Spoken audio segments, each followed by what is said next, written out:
अस्सलाम वालेकुम second year students. अच्छा बेटे, लास्ट उसके अंदर वीडियो के अंदर हमने chapter number 15 molecular theory of gases का 15.1 15.2 किया था। जल्दी से बुक निकाल लीजिए, पेज नंबर 15। अब न्यूमेरिकल नंबर 3 करते हैं। अच्छा, आपकी बुक में बेटा न्यूमेरिकल नंबर 3 में क्या कह रहा है? Calculate the volume occupied by a gram mole of a gas. Gram mole का मतलब 1 मोल जो है गैस आपने ली है। तो कह रहा है calculate the volume occupied by a gram mole of a gas at 0 degree centigrade and a pressure of 1 atmosphere. अच्छा, पूरा एसटीपी का डेटा दिया हुआ है आपको। देखते हैं जनाब, क्या क्या दे दिया। ग्राम मोल दे दी, टेम्परेचर दे दिया, प्रेशर दे दिया, वॉल्यूम आपको मालूम करने का। ठीक है बेटा, देखते हैं जरा। तो आपसे कह रहा है कि गैस हमने ली है, एन दिया हुआ है, अमाउंट ऑफ गैस दिया हुआ है कितना, 1 मोल।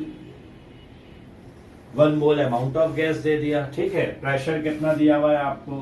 प्रेशर दिया हुआ है आपको 1 atm 1 एटमॉस्फेयर। और आपको जो है वो और क्या दिया हुआ है बेटा उसमें? टेम्परेचर भी दिया हुआ है 0 डिग्री सेंटीग्रेड। आपको समझाया था बेटा कि हम गैसेस के अंदर 0 डिग्री सेंटीग्रेड नहीं लेंगे, सेंटीग्रेड में नहीं ले सकते, केल्विन में लेंगे। तो ये हमारे पास हो जाएगा 273 केल्विन। ठीक है, ये प्रेशर 1 atm दिया हुआ है, एन जो है वो 1 मोल दिया हुआ है, टेम्परेचर 273 केल्विन दिया हुआ है, वी वॉल्यूम आपको मालूम करने का है। अच्छा बेटे, अब आपको पता है यूनिवर्सल गैस कांस्टेंट की आपको जरूरत है। अच्छा, यूनिवर्सल गैस कांस्टेंट पेपर में आपके गिवन होता है। क्या वैल्यू है इसकी? 8.314 जूल पर मोल पर केल्विन। अब ये जो वैल्यू है बेटा आर की, ये हम सब जानते हैं, ये एसआई सिस्टम में कैलकुलेट की गई है। और एसआई सिस्टम में कैलकुलेट की गई है तो प्रेशर एटमॉस्फेयर में नहीं हो सकता, आपको किस में लेना पड़ेगा? पास्कल में लेना पड़ेगा। ठीक है ना?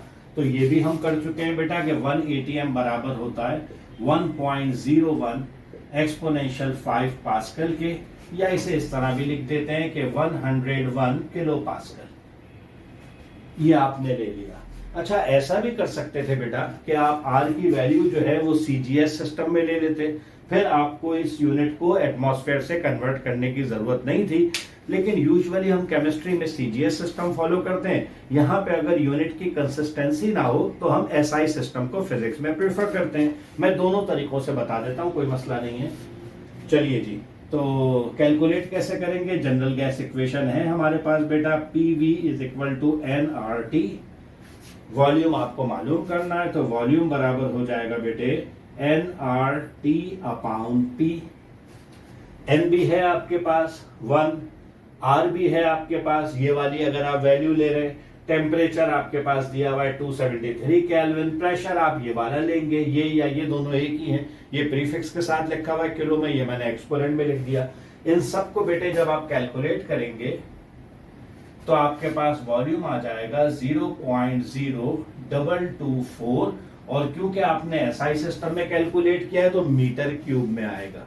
ठीक है, कैलकुलेशन से मीटर क्यूब में आएगा। अब आपको पता है कि 1 मीटर क्यूब बराबर होता है किसके बेटे? 1000 लीटर के, या 1000 डेसीमीटर क्यूब के।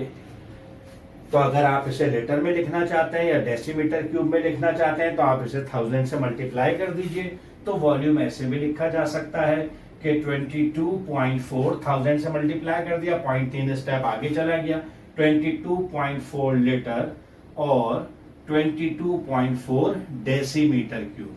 अच्छा, जो मैं कह रहा था कि अगर आप इसी सिस्टम में कैलकुलेट करने चाहते हैं, you will get the same answer, लेकिन फिर आपको आर की वैल्यू क्या लेनी पड़ेगी?